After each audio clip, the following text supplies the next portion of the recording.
ఆ తండ్రి ఫోన్ చేశాడు, ఒరే అమ్మకి ఒంట్లో బాగోటలేదు, నిన్ను కని పెంచి పెద్ద చేశాం, ఆస్తంతా నీ పేరున రాసేసాం, చచ్చిపోయే ముందైనా ప్రశాంతంగా జీవించాలని ఆశపడుతున్నావురా, రమ్మంటే ఇంటికొచ్చి నీ నీడలో బ్రతకాలనుకుంటున్నావురా అని అంటే భర్త వెళ్లి భార్యను అడిగాడు, నాన్న అమ్మ వృద్ధాప్యానికి వచ్చేశారు, వచ్చి మన దగ్గరే ఉంటానని చెప్పి అంటున్నారు, నువ్వేమంటావు?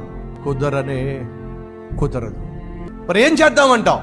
ఇంటి బయట పందిరేద్దాం, ఆ పందిరిలో మంచం వేద్దాం, ఆ మంచం మీద వాళ్ళు పడుకోబెడదాం. సరే కనీసం రానిద్దాం, వీళ్ళ మొఖాలకి తిండే దండగా అని చెప్పి వాళ్ళ ఇంట్లో ఒక కుక్క ఉందండి, ఆ కుక్కకు ఒక ప్లేట్ ఉందండి, ఆ కుక్క ప్లేట్లోనే భర్త ముందు భోంచేసేవాడు, తర్వాత భార్య భోంచేసేది.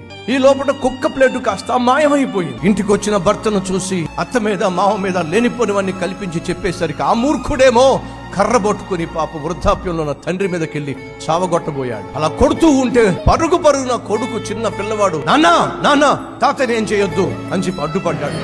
నీకేం తెలుసు, పక్కన తప్పుకో, నీ వృద్ధాప్యంలో పోషించడమే దండగా, ఇంట్లో పెట్టుకోవడమే దండగా.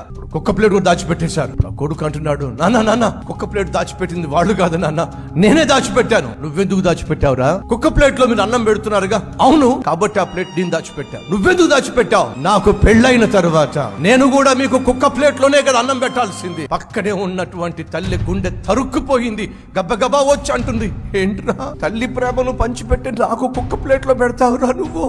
ఆ కొడుకు అంటున్నాడు, నువ్వు నన్ను ఎంతగా ప్రేమించావో, ఎంతగా పోషిస్తున్నావో అంతకంటే ఎక్కువగానే నాన్నని పోషించింది. నాన్న దయచేసి ఒక రిక్వెస్ట్ ఉంది, ఆ కర్ర ఎక్కడైనా పడేస్తావేమో, అది నాకు ఇచ్చి మరీ వెళ్ళు. నువ్వు ఎందుకురా?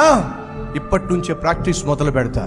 వృద్ధాప్యానికి వచ్చిన తల్లిని తండ్రిని పట్టించుకోకుండా నిర్లక్ష్యం చేసే ప్రతి రాక్షసుడు వాక్యాన్ని విని బాగుపడితే మంచిది.